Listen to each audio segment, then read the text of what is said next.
Avro 504, of the type that saw frontline action with the Royal Flying Corps until about 1915. But the docile Avro was relegated to a training role when this more modern Sopwith pup came along in 1916. These old planes, flown by a handful of nostalgic aviators like the men here at Rhinebeck, New York, take us back to a time 60 years ago when history met the first of a whole new breed, the air aces, names that will stay with us forever like Richthofen and Rickenbacker. In this reenactment, the German triplane is about to have a British Sopwith pup for breakfast. The make-believe Baron of Rhinebeck mixes it up with the Allies, each plane vying to get on the tail of the other, each intended victim twisting and turning to shake off his pursuer. Guns blazing and the Sopwith pup's in trouble. Diving in low over the Rhinebeck aerodrome, you can see smoke streaming out from under the pup's cowl.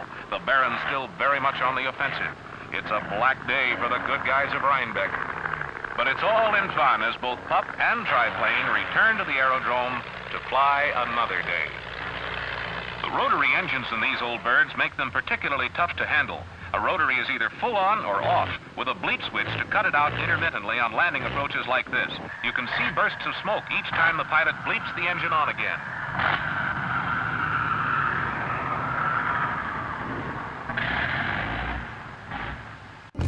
Hot air ballooning is the coming thing these days. No air show would be complete without a real live hot air balloon. And while we're back in Nostalgia Corner, let's take a look at this beautiful Curtiss Jenny, the first-line American trainer during World War I. You know, a young man named Lindbergh bought one of these after the war for about $500. Today it costs $50,000 if you can find one. And now it jumpers away as the seemingly endless stream of skydiving fanatics plunge into the clear blue sky from 13,000 feet, free-falling at speeds of up to 220 miles per hour. Flying like birds to link hands in this 10-man circle. Until the ring is perfect. Then calls for a break. Then pull the ripcord and stay on the ground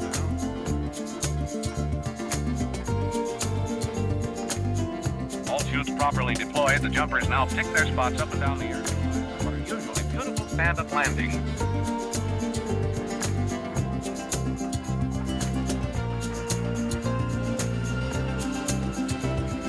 World champion Charlie Hillard leads this Red Devil formation upside down. The national champ Tom Oberesny puts his pit special through a series of diving rolls. And three-time champ Gene Susie executes a 4-point vertical roll. 2, 3, and 4. Hang gliding and kite flying are a novelty at air shows.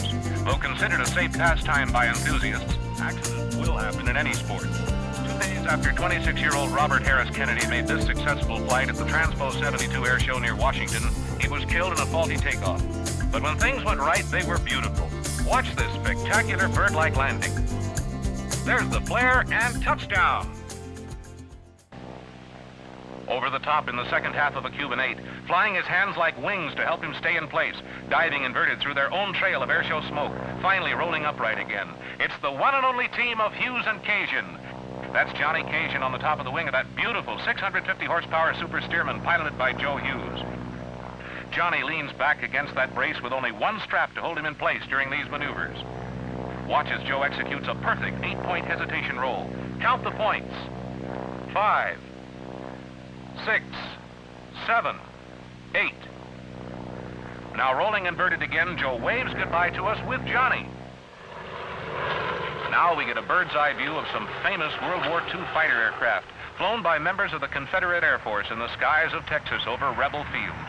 This is the P-51 Mustang recovering from a half loop with a 1.5 slow roll.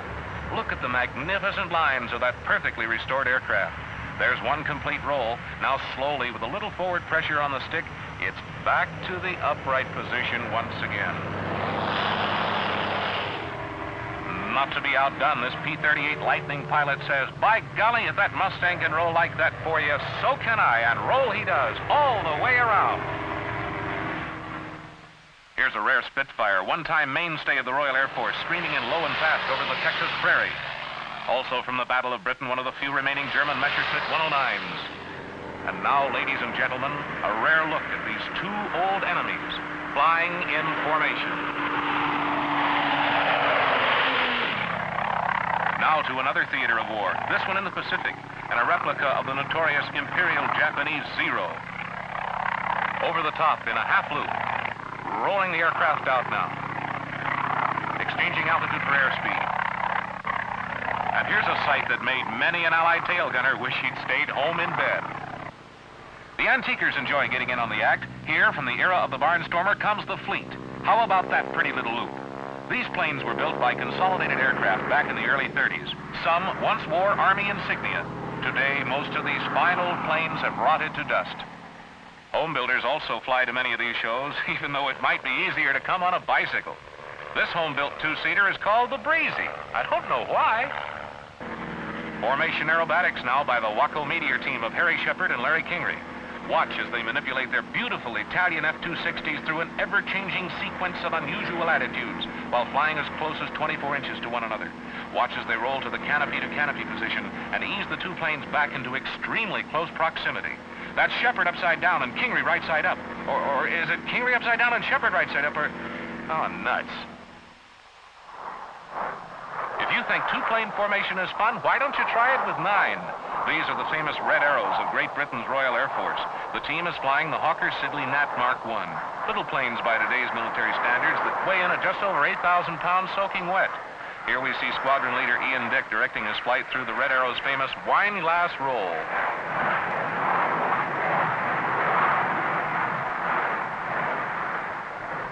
Bob Hoover calls this his famous Tennessee Waltz. Here, Bob waltzes to a series of one-wheel landings in that Rockwell International P-51. There's 1, 2, and 3. Watch that right wing chip, Bob. Tail sliding his Super Chipmunk is only the beginning of this sequence by the one and only Art Scholl. Art recovers upside down, pushing on the stick, hanging in his harness. He's going to pick up a ribbon strung between two poles only 10 feet high. He'll catch it with the airplane's tail. There's a final correction, a little more right rudder. He got it! Now rolling right side up with a hesitation at the knife edge position.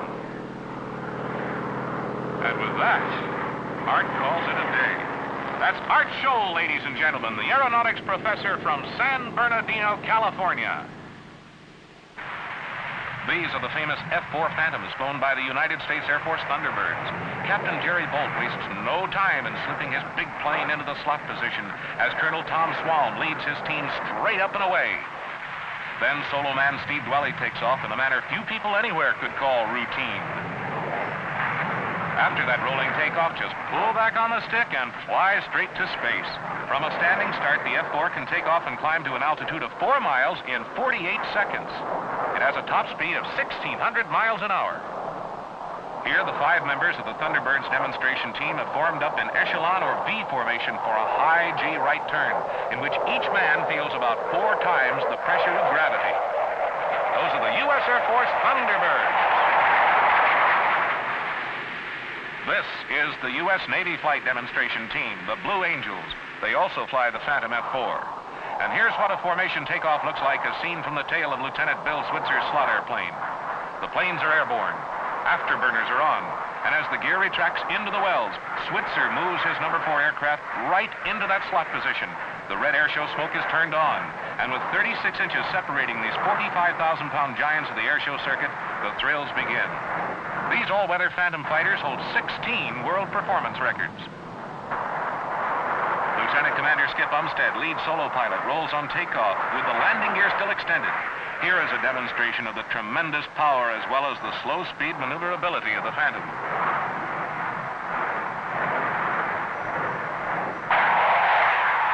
Solo pilot, Lieutenant Steve Lambert in Blue Angel number 6 is the last man to take to the air, and the team is complete.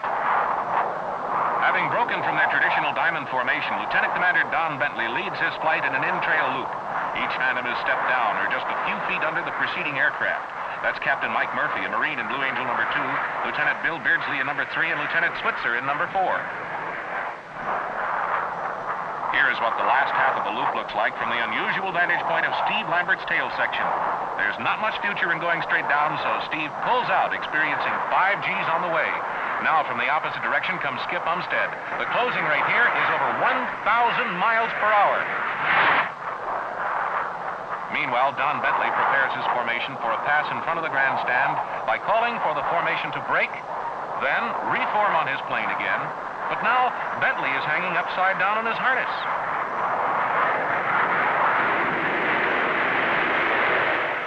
Back together again, the Blues pass in front of an amazed crowd. This is a variation on the Blues' famous diamond formation called the farvel. Throughout each maneuver, the pilots maintain their standard 36-inch separation between planes, as you see here. Now Commander Bentley calls for room to roll upright again, and once more the formation disperses. Meanwhile, Steve Lambert streaks back across the field again to show us a fantastic series of fast aileron rolls. Brace yourself, ladies and gentlemen.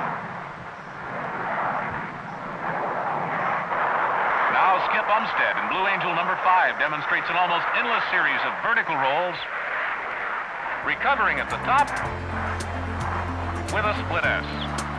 All 6 planes are formed up in a delta formation now for the delta vertical break. Diving vertically for the ground, Commander Bentley calls for airshow smoke on, then for the pitch-off. And as the delta formation disperses, only trails of red and white smoke are left drifting in the blue sky.